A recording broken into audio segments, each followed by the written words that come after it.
Почитувани, само што помина 5 во месецот, а лекови во аптеките нема. Преродбата во здравството стана опасна по животот на граѓаните. Само за премиерот Груевски, недостатокот на лекови е технички проблем. За голем дел од граѓаните е животен проблем. Тој, како и министерот и директорот на фондот се лекуваат приватно и лековите не ги купуваат на рецепт. Кажуваат дека парите за лекови не се намалени и дека лекови има. Како тоа до 31 март имаше лекови, а сега наеднаш нема лекови? А тие што ги има се со повисоки цени во однос на претходниот период. Дали дефиницијата за преродба во здравството е да преживеат само здравите?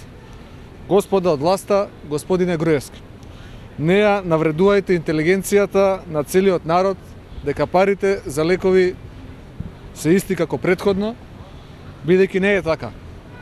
Аптеките не ги кријат лековите. Тие имаат за 40 до 60% намален буџет, а и тој намалениот државата го исплаќа со доцнење од 120 дена. Граѓаните за современите терапии треба да доплатат и по 70% со вашиот концепт за референтни цени. Дали овие 8,5 милиони евра кои ги намаливте на годишно ниво за лекови се за покривање на недостатокот на пари за здравство предизвикан од погрешно водената популистичка политика? Скандалозно е да ги повикувате пациентите да лобираат во фармацевските компании, каде сте го сретнале тоа во западните демократии.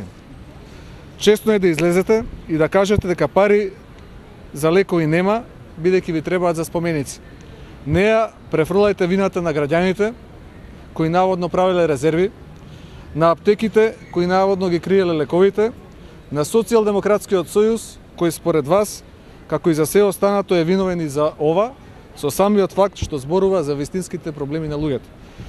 Дали најавата за зголемување на придонесот за здравствено осигурување е директно спротивна на ветувањето на преродбата на страна 163, во кој најавивте дека тогашниот придонес од 9,2 ќе го намалите за 1/3, што не го реализиравте? И дали популизмот пред изборите треба да оди на сметка на здравието на граѓаните? Дали тоа е мотивирано од долговите во здравството, чија светла бројка на доспеани фактури е 30 милиони евра, а неофицијалните податоци за темната бројка се дека здравството во Македонија е во долг од 50 милиони евра? СДСМ ви укажува недостатокот на пари за лекови итно да го надминете преку кастрење на непродуктивните трошења во здравството, за вработување на партиските војници и преку пренасочување на средствата од забеганиот проект Скопје 2014. Сето тоа направете го во интерес на граѓаните на Република Македонија, направете нешто во корист на живите, на сегашните и на идните генерации, не на одан на мртвите. Ви благодарам.